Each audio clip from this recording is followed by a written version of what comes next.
નમસ્કાર મિત્રો, કિસાન સમાચાર ચેનલમાં તમારું ખૂબ ખૂબ સ્વાગત છે। દેશ, દુનિયા અને ગુજરાતના તાજા, મોટા અને સૌથી મહત્વપૂર્ણ સમાચાર જાણીએ તે પહેલા તમે ચેનલમાં નવા હોય તો ચેનલને જરૂરથી સબસ્ક્રાઇબ કરીને વિડીયો લાઈક કરી દેજો। રાજકોટ અગ્નિકાંડને લઈને સૌથી મોટો ખુલાસો પોલીસે જાહેર કર્યો, જેમાં પોલીસે માહિતી આપી દીધી છે કે 5 સંચાલકો અને 4 અધિકારીઓ સહિત કુલ 9 લોકોની ધરપકડ કરી લેવાઈ। ગેમ ઝોનમાં વેલ્ડિંગ કામ દરમિયાન તડખલો પડતા આગ લાગી હતી। ગેમ ઝોનનું સ્ટ્રક્ચર ફેબ્રિકેશન લોખંડના પતરાનો વધુ પ્રમાણમાં ઉપયોગ થયો હોવાનું સામે આવ્યું। સ્ટ્રક્ચરમાં પતરાની દિવાલો સાથે ફોમની સીટોનો પણ મોટી માત્રામાં ઉપયોગ કરાયો હતો। ટ્રેમ્પોલિન પાર્કમાં કન્સ્ટ્રક્શનમાં પ્લાસ્ટિક અને લાકડાનો ઉપયોગ થયો। સાગઠિયા ગૌતમ જોશીએ અરજી પછી કોઈ ચકાસણી કરી ન હતી। સુરતના તાલુકા અને ગ્રામ્ય વિસ્તારમાં મેઘરાજાની જોરદાર એન્ટ્રી। કેરળમાં ચોમાસાની એન્ટ્રી થઈ ગયા બાદ એક પછી એક રાજ્યમાં ધીમે ધીમે વરસાદનું આગમન થઈ રહ્યું છે, ત્યારે આજે ગુજરાતના કેટલાક જિલ્લાઓમાં વરસાદ શરૂ થઈ ગયો। સૌરાષ્ટ્રના કેટલાક ભાગોમાં વાતાવરણમાં મોટો પલટો જોવા મળ્યો, તેમાં સુરતમાં બફારા વચ્ચે મેઘરાજાએ જોરદાર એન્ટ્રી આપી। સુરત તાલુકા અને ગ્રામ્ય વિસ્તારમાં આજે વરસાદ વરસ્યો। મળતી માહિતી મુજબ સુરતમાં સવારથી જ વાદળછાયું વાતાવરણ થયું હતું, તેવામાં સુરતના ઉમરપાડા વિસ્તાર, તાલુકામાં અને ગ્રામ્ય વિસ્તારમાં વરસાદ ખાબક્યો।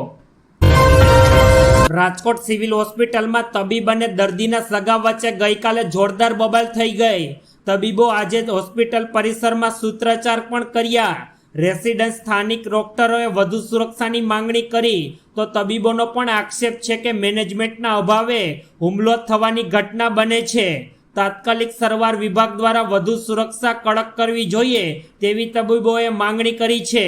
અકસ્માતમાં ઈજાગ્રસ્ત યુવકની સાથે કોઈ ન હોવાથી સિવિલ હોસ્પિટલના ઓર્થર વિભાગના રેસિડેન્ટ તબીબે દાખલ કરવાની જગ્યાએ ધક્કે ચડાવતા વિવાદ સર્જાયો હતો।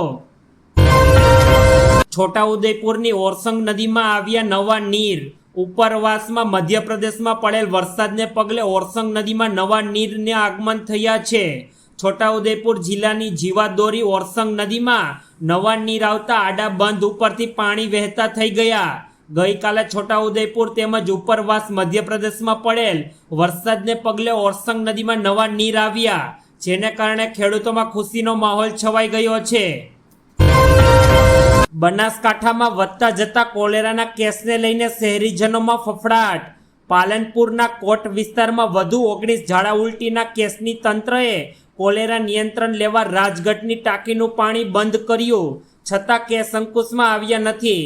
શહેરમાં ઠંડા પીણા સહિતની રેકડીઓ બંધ કરી દેવામાં આવી, છતાં પણ કેસમાં સતત વધારો થતો જોવા મળ્યો, તથા તમામ વિસ્તારમાં તંત્રએ અલગ અલગ ટીમોએ મુકાઈ, છતાં ગંદકી યથાવત છે।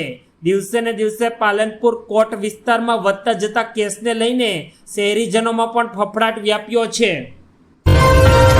ગુજરાતના 4 સાંસદો બનશે મંત્રી। નરેન્દ્ર મોદી સતત ત્રીજી વખત વડાપ્રધાન બનવા જઈ રહ્યા છે। તેઓ જવાહરલાલ નહેરુ પછી હેટ્રિક કરનાર બીજા વડાપ્રધાન બનશે। મોદી 3.0 શપથ ગ્રહણ સમારોહ 7:15 થવાનો છે, જેમાં ઘણા વિદેશી મહેમાનો હાજર રહેવા માટે દિલ્હી આવી પહોંચ્યા છે। સાંજે શપથ ગ્રહણ સમારોહ છે, ત્યારે સવારથી જ નેતાઓ અને મંત્રી પદના શપથ માટેના ફોન આવી રહ્યા છે। ત્યારે ગુજરાતના સાંસદ મંત્રીમંડળનો પણ સમાવેશ થશે આ શપથ ગ્રહણ સમારોહમાં। વલસાડમાં પાણી મુદ્દે મહિલાઓનો ઉગ્ર વિરોધ। વલસાડના અતુલ ગામ ખાતે પીવાના પાણી મુદ્દે ગામની મહિલાઓએ ઉગ્ર વિરોધ કરીને સરપંચ પાસે પાણીની માંગણી કરી હતી।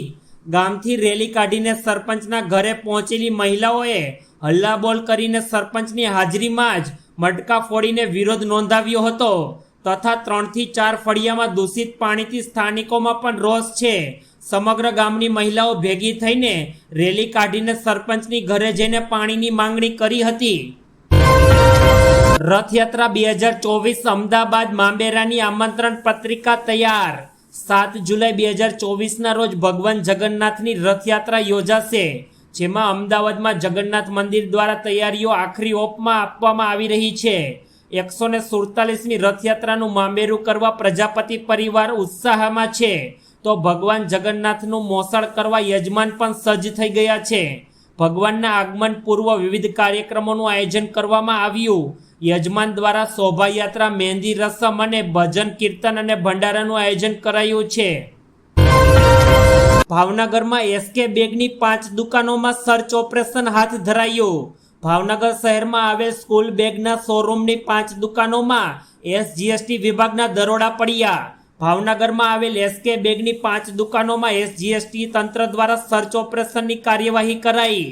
ઓછું ટર્નઓવર તેમજ બિલ વગરના માલ વેચતા હોવાની શંકાને લઈને સર્ચ ઓપરેશન હાથ ધરવામાં આવ્યું છે. એસકે બેગની 5 દુકાનોના સ્ટોક તેમજ ગોડાઉનના સ્ટોક અને બેંક હિસાબો તેમજ કોમ્પ્યુટરના હિસાબો સહિતની કરવામાં આવી છે ચકાસણી. અગત્યપૂર્ણ સમાચાર, સિલવાઈ ગામ કોલેરાગ્રસ્ત જાહેર થયું. પેટલાદ તાલુકાના સિલવાઈ ગામે છેલ્લા 8 દિવસથી ઝાડા ઉલટીના કેસમાં 60% જેટલા દર્દીઓ નોંધાતા ફફડાટ.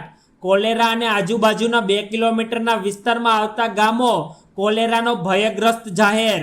વધુ સારવાર માટે દર્દીઓને આરોગ્ય કેન્દ્રમાં ખસેડવામાં આવ્યા તથા આરોગ્ય વિભાગની 10 જેટલી ટીમો કામમાં કાર્યરત છે તથા વધુ સારવાર માટે નજદીકની હોસ્પિટલમાં 108 મારફતે સુવિધા આપવામાં આવી રહી છે. ગીર સોમનાથમાં કેરીના ઓછા પાક વચ્ચે વિદેશમાં માંગ વધતા વેપારીઓ તો ચિંતામાં મુકાયા. 500 ટનથી વધુ કેસર કેરી વિશ્વના અનેક દેશોમાં નિકાસ કરાઈ છે.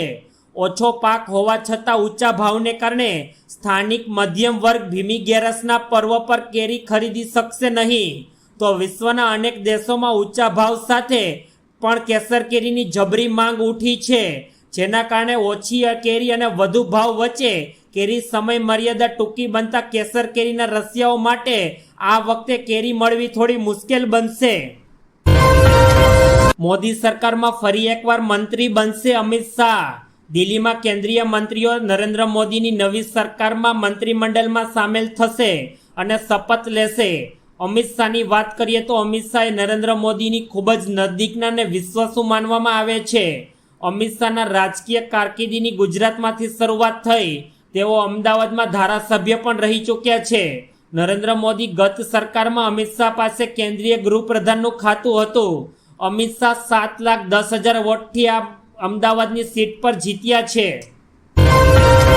હિંમતનગર અને ઈડરમાં વીજળીના કડાકા અને ભડાકા સાથે વરસાદનું આગમન. સાબરકાંઠાના ઈડર અને હિંમતનગર પંથકમાં કેટલીક જગ્યાઓ પર વીજળીના કડાકા સાથે ભારે વરસાદ ખાબક્યો. સાથે સાથે ખેડબ્રહ્મા તાલુકામાં પણ કેટલાક પંથકમાં વરસાદ થયો. વરસાદ થતાં ખેડૂતોમાં ખુશીનો માહોલ જોવા મળ્યો હતો. બીજી તરફ બાજરી પકવતા ખેડૂતોને પાકને નુકસાન થયું. વરસાદ થતાં વાતાવરણમાં ઠંડક પ્રસરી ગઈ અને સમગ્ર વાતાવરણમાં પારો ગરમીનો નીચો આવ્યો. દાળની કિંમતમાં મોંઘવારીનો માર, ભાવ જાણીને લાગશે મોટો ઝટકો. લોકસભાની ચૂંટણીમાં છેલ્લા 2 મહિનામાં તુવેર દાળના ભાવમાં પ્રતિ કિલોએ 30 રૂપિયાનો વધારો થયો. આ કારણે એપ્રિલમાં તેની ગુણવત્તાને આધારે 90 થી 140 રૂપિયા પ્રતિ કિલોના ભાવે વેચાતી તુવેર દાળ હાલમાં જથ્થાબંધ બજારમાં 120 થી 170 રૂપિયા પ્રતિ કિલોના ભાવે વેચાઈ રહી છે. તે જ સમયે બજારમાં સારી દાળની કિંમત 180 રૂપિયા પ્રતિ કિલોથી વધુ થઈ ગઈ. અડદ, મગ અને ચણાની દાળની પણ આવી જ હાલત છે. આ દાળ પણ 2 મહિનામાં 10 થી 20 રૂપિયા મોંઘી થઈ ગઈ છે. માલદીવના રાષ્ટ્રપતિ મોરેશિયસના પીએમ સહિત દિગ્ગજો પહોંચ્યા દિલ્હી. મોદી સરકાર 3.0 શપથ ગ્રહણ સમારોહ રાષ્ટ્રપતિ ભવન ખાતે 7:15 યોજાઈ રહ્યો હતો. તૈયારીઓ તમામ પૂર્ણ કરી દેવામાં આવી તથા દિલ્હીમાં કડક બંદોબસ્ત પણ ખડકી દેવામાં આવ્યો છે. નરેન્દ્ર મોદી આજે 3જી વખત દેશના વડાપ્રધાન બનવા જઈ રહ્યા છે. આ અંગે મોટા પ્રમાણમાં તૈયારીઓ કરવામાં આવી. કોંગ્રેસના રાષ્ટ્રીય અધ્યક્ષ મલ્લિકાર્જુન ખડગે પણ શપથ કાર્યક્રમમાં આમંત્રણ મળ્યું છે.